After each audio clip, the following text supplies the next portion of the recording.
Yan. Yan ang buro bituon. Nagamot sa goiter. At saka sa mga cyst. Pati mga lisay. Yan. Sikat po ito. Nagamot. Epektibo. Ito naman yung ano niya. Yan ang bulaklak niya.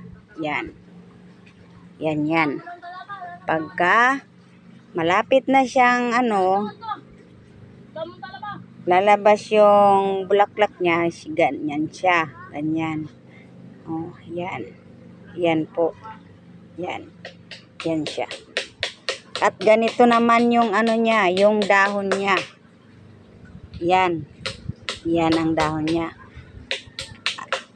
Ito naman yung buong dahon niya. Para po kayo matuto. Oh, ayan. Ayan. Yan. Ganyan siya.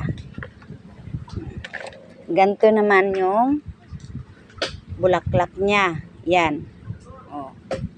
Pag nakakita kayong puno ng ganyan, wag yung papatayin, wag yung puputulin yung puno. Kasi, importante yun sa may mga goiter, cyst, at kung ano pa na mga bukol. Yan. Thank you po. Sana matutunan nyo po ito.